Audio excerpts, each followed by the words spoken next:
Devlet terörü nedir diye sorsam muhtemelen çoğu kişi bilinen olaylardan bahsedebilir. İşte İsrail'in Filistin'de yaptıkları, Hitler'in Yahudilere yaptıkları, Stalin'in Ukraynalılara yaptıkları derken liste uzar gider. Ama bir de çok az bilinen ve devlet terörü konusunda ciddi şekilde yaratıcılık gerektiren bir olay var. Arjantin'in ölüm uçuşları.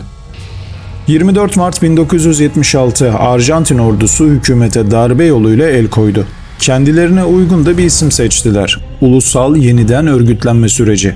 Gayet masum ve vatanperver duran bu tanım yaratıcı devlet terörünün de filaması olacaktı. Junta'ya halkın tepkisi büyüktü. Askeri junta tepkileri azaltmak ve halkı yanına alabilmek adına ortak bir düşman yaratmak zorundaydı. Kendini komünizme ve yıkıcı unsurlara karşı bir savaş yürütüyormuş gibi tanımlayarak tepkileri bastırdı. Ortalık biraz sakinleşip halk tepki vermeyi azaltınca cadı avı başlamıştı. Sözde komünizme ve yıkıcı unsurlara karşı savaşan junta ne hikmetse sadece kendilerinden hoşnut olmayan insanları diş geçiriyordu. Sendikacılar, öğrenciler, gazeteciler, avukatlar, hatta muhalif kadınların hamile olması bile tutuklamada esneklik sağlamıyordu.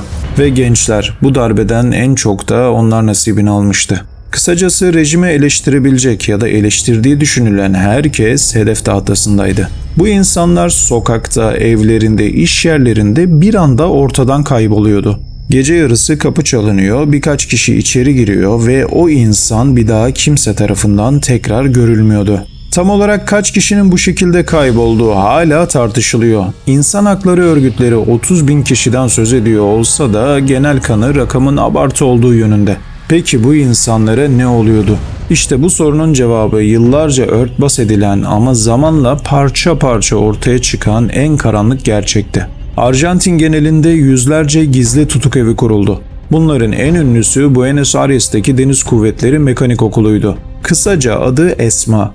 Amacı Arjantin halkının güvenliğini sağlayacak mühendisler yetiştirmek olan ESMA, binlerce insanın işkence gördüğü, sorgulandığı ve sonunda öldürüldüğü bir yerde artık. Buraya getirilen insanlara işkence yapılıyor, günlerce bazen haftalarca tutukluk alıyorlardı. Yeni mahkumlar geldiğinde ise gelen sayısı kadar yer açmak gerekiyordu. Tutuklamaların ne kadar yoğun olduğunu siz düşünün. Yer açmak adına eski mahkuma sözde güzel bir haber veriyorlardı. Bu sözde güzel haber nakil ediliyorsunuz cümlesiydi. Yani başka bir cezaevine gönderileceklerdi. En azından öyle söyleniyordu. Bazılarına özgür kalacakları bile söylendi. Dönemin haberlerine göre nakil haberini alan tutuklular sevinçten dans bile etmişti. Sonra aşı bahanesiyle bir iğne yapılıyordu. Aslında bu güçlü bir sakinleştirici olan sodyum pentoteldi. Kişi birkaç dakika içinde bilinci bulanıklaşmış, yarı uyur hale geliyor ve dünyadan haberi olmuyordu. Bu haldeyken kamyonlara bindiriliyor, doğrudan bir pistin kenarına, askeri uçakların beklediği yere götürülüyorlardı. Ve orada üstleri çıkartılıyor, çıplak ve baygın vaziyette uçağa bindiriliyorlardı. Yolcularını alan uçak kalkıyor ve uçsuz bucaksız Atlantik Okyanusu'nun üzerinde ilerliyordu. Karadan ciddi bir mesafe uzaklaşılınca kapı açılıyor ve insanlar kilometrelerce yüksekten teker teker boşluğa bırakılıyordu.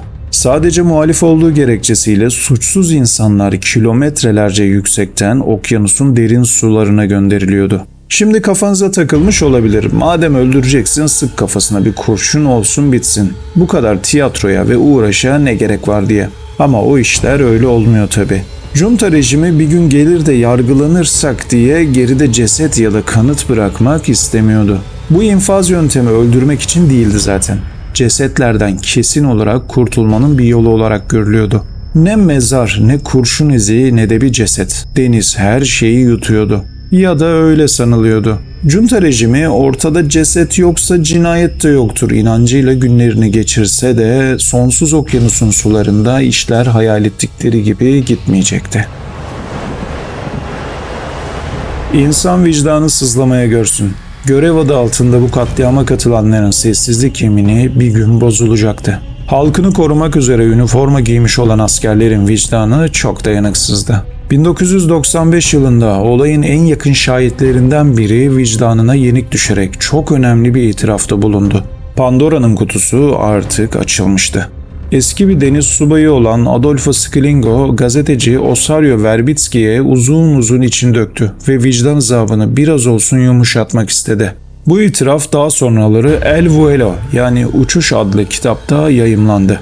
Adolfo 1977 ve 1978 yıllarında 180 ile 200 arasında ölüm uçuşu düzenlendiğini söylüyor ve gazeteciyi beyninden vurulmuşa çeviriyordu. Kendisinin de bu uçuşlardan ikisine katıldığını itiraf etmişti.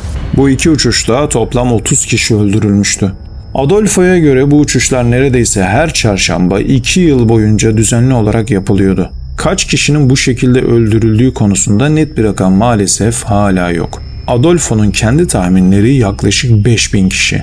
Esma ve Campo de Mayo üstlerinden haftalık uçuşlar yapıldığı, bu uçakta bazen bazen 30 kişinin taşındığı bilirkişi raporları ve gelen diğer itiraflarda da sabit.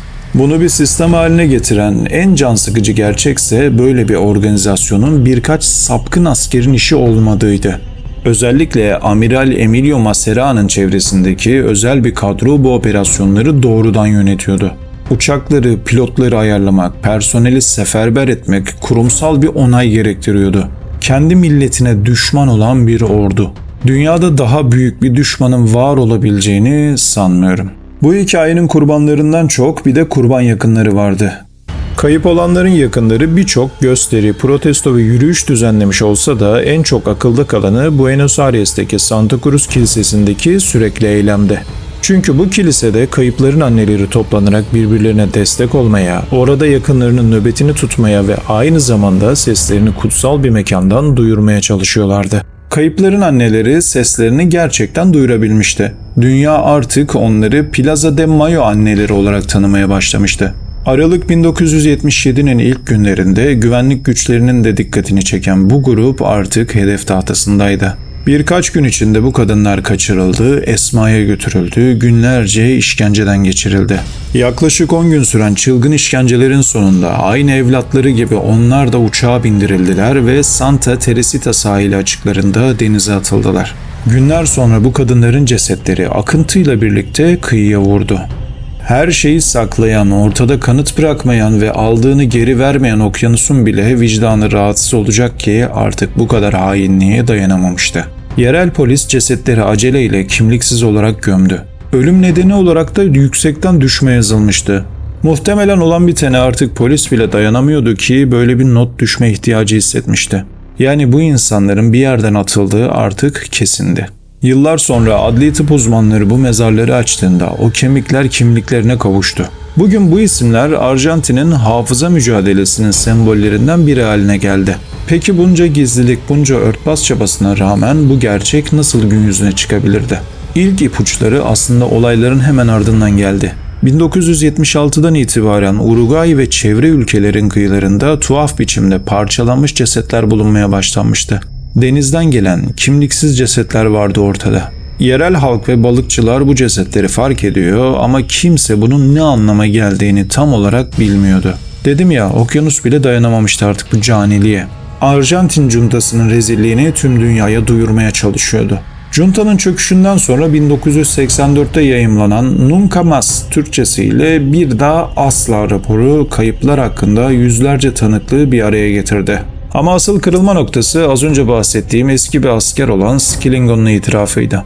Bir askerin üstelik pişmanlıktan çok bir tür kendini haklı çıkarma çabasıyla da olsa bu yöntemi ayrıntılarıyla anlatması artık inkar edilemeyecek bir gerçeği ortaya koymuştu. Bu itiraf tek başına çılgınca olsa da yeterli değildi elbette. Yıllar içinde başka deniz subayları da aralarındaki sessizlik anlaşmasını bozarak gördüklerini ya da yaptıklarını anlatmaya başladı. Ayrıca adli tıp ve adli antropoloji ekipleri kıyılara vuran ya da toplu mezarlarda bulunan kemikleri tek tek inceleyip kimliklendirmeye başladı. Bir de suç mahalli vardı tabii. Yani uçakların bizzat kendisi. 2003'te İtalyan bir gazeteci hayatta kalan bir Esma tutuklusuyla birlikte bu uçuşlarda kullanılan uçak tipini araştırmaya başladı. Yıllar süren bir arayışın sonunda bu uçuşlarda kullanılmış olabilecek bir uçak Florida'da özel bir şirketin elinde bulundu. Uçuş kayıtları bile hala duruyordu. Bu tür somut kanıtlar mahkemelerde sunulan tanıklıkları destekleyen çok güçlü belgeler haline geldi. Skillingo itirafından 10 yıl sonra 2005'te İspanya'da evrensel yargı yetkisi ilkesiyle yargılandı ve insanlığa karşı suçlardan mahkum edildi. Ama asıl büyük dava Arjantin'in kendi topraklarında görüldü. 2012'de başlayıp 2017'de sonuçlanan Esma Mega davası olarak da bilinen dava 54'ten fazla eski subayı yargıladı. 800'den fazla tanık dinlendi. 10 binlerce sayfa ifade alındı. Yüzlerce sayfa iddianame hazırlandı. 29 Kasım 2017'de açıklanan kararla sanıkların büyük bölümü yaklaşık 29 kişi ömür boyu hapse mahkum edildi. Diğerleri 8 ile 25 yıl arasında değişen cezalar aldı. Birkaçı da beraat etti. Bu davalarda sadece işkenceciler değil, uçakları kullanan pilotlar da yargılandı. Bunlardan biri yıllarca ticari bir havayolunda pilotluk yapmış olan Julio Poç'tu. İspanya'da yakalanıp Arjantin'e iade edildi ama uzun süren yargılama sonunda beraat etti. Bu geç kalmış dava, adaletin bu davalarda ne kadar karmaşık ve yavaş işlediğinin de bir göstergesi olmuştu. Esma'nın kendisi bugün artık bir işkence merkezi değil tabii. İşkence binaları hafıza ve insan hakları alanı adıyla bir müzeye dönüştürüldü. Ziyaretçiler burada o dönemde neler yaşandığını koridor koridor, oda oda görebiliyor. Ama asıl kalıcı olan şey belki de bu hikayenin hala tam olarak kapanmamış olması. Kaç kişinin bu uçuşlarda öldüğü kesin olarak hala bilinmiyor. Bazı ailelerin sevdiklerinin akıbeti hala belirsiz. Adli antropologlar hala yıllar önce kıyıya vurmuş, kimliksiz gömülmüş kemikler üzerinde çalışıyor. Gelelim olayın farklı bir bakış açısına. Devlet terörü dediğimizde çoğu zaman soyut bir kavramdan bahsediyormuşuz gibi hissediyoruz. Ve öylesine alelade bir şeymiş gibi geçiştiriyoruz. Ama Arjantin ölüm uçuşları bu kavramın ne kadar somut, ne kadar planlı ve ne kadar büyük bir vicdansızlıkla uygulanabileceğini gösteriyor. Dile kolay bir devlet kendi vatandaşlarını yok etmek için uçak seferleri düzenledi. Hatta kendisine ulusal yeniden örgütlenme süreci gibi vatansever isim bile takmıştı. Hani bir söz var ya, gerçeklerin er ya da geç ortaya çıkmak gibi bir huyu vardır diye. Bu sefer haklı çıktı bu söz. Günü gelir bir ceset kıyıya vurabilir. Bir asker yıllar sonra susmayı bırakabilir. Bir uçak yarım yüzyıl sonra bile delilleriyle birlikte bulunabilir. Taş kuşa çarpmaz da kuş taşa çarpar işte. Maalesef artık Arjantin deyince aklınıza Messi ya da Maradona gelmeyecek. Bu karanlık tarafı da hafızanızda yer edindi.